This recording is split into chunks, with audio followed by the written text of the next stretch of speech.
menjelaskan juga mengenai fenomena bencana alam yang terjadi belakangan ini dalam 4 tahun belakangan. Jadi memang terkait dengan kebencanaan ini menarik, ada 3 hal yang perlu kita cermati sebagai wake up call ya. Pertama, hasil penelitian dari Pusat Gempa Nasional ya di tahun 2017 itu menunjukkan adanya peningkatan jumlah sesar gempa bumi yang ada di Indonesia. Jadi berdasarkan penelitian mereka itu di tahun 2010 itu hanya ada 81 sesar gempa yang aktif di Indonesia, namun 7 tahun kemudian, yaitu 2017, Pusgen mendata ada 295 sesar gempa aktif baru yang menambahkan termasuk juga yang 81 sesar gempa tadi ya.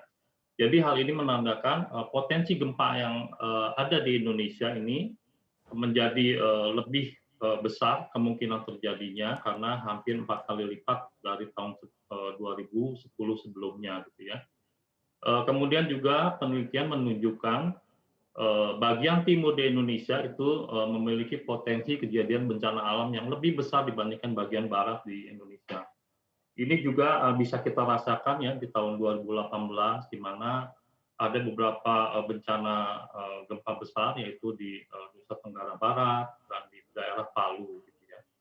Dan terakhir juga fenomena perubahan iklim sudah mulai dirasakan di Indonesia. Hal ini bisa kita lihat dari kejadian di Nusa Tenggara Timur ya, seperti itu. Nah, ini adalah sebagai juga suatu alarm buat industri asuransi bagaimana juga mereka melakukan mitigasi risiko yang memadai dalam mengakses bisnis-bisnis ke depannya, yaitu dengan mempertimbangkan potensi-potensi bencana yang ada seperti yang tadi saya sampaikan. Dan hal itu rasanya juga tidak terlalu sulit karena data-data yang saya sampaikan tadi bersifat umum dan bisa diakses oleh perusahaan asuransi. Jadi itu Mbak dalam hal melakukan mitigasi dalam akseptasi dan juga dalam membuat cadangan teknis di setiap perusahaan asuransi terkait dengan potensi kebencanaan tadi.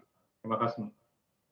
Baik, Pak Hedi, dengan kondisi bencana alam yang bisa kita katakan cukup banyak begitu ya di tahun 2021 ini, apakah reasuransi Mepak Indonesia sendiri ada rencana untuk kembali merevisi proyeksi dan juga target-target di 2021 ini atau lebih stick to the plan, Pak Hedi? Terima kasih Mbak Monik. Jadi terkait dengan proyeksi 2021 rasanya masih terlalu dini bagi kami untuk mereview mengenai proyeksi 2021 ini ya, walaupun memang secara peraturan diperbolehkan. Namun yang perlu kita garis bawahi yaitu bahwa perencanaan proyeksi 2021 ini juga berdasarkan juga pencapaian yang kita raih di 2020, yang mana juga banyak dipengaruhi oleh pandemi COVID-19 yang berimbas juga terhadap pencapaian premi di MyPak dan tentunya juga di perusahaan asuransi maupun reasuransi lainnya. Gitu ya. Selain itu juga yang kami sedang sedang mutakhirkan yaitu mengenai pencadangan teknis kami, di mana kami menghitung lebih konservatif dengan memasukkan unsur cadangan bencana ke dalam cadangan premi sebagai bagian dari cadangan teknis. Demikian Bu Monik. Nah, bagi Anda yang ingin mengikuti berita ekonomi dan juga bisnis, jangan lupa untuk install CNBC Indonesia di App Store dan juga di Play Store.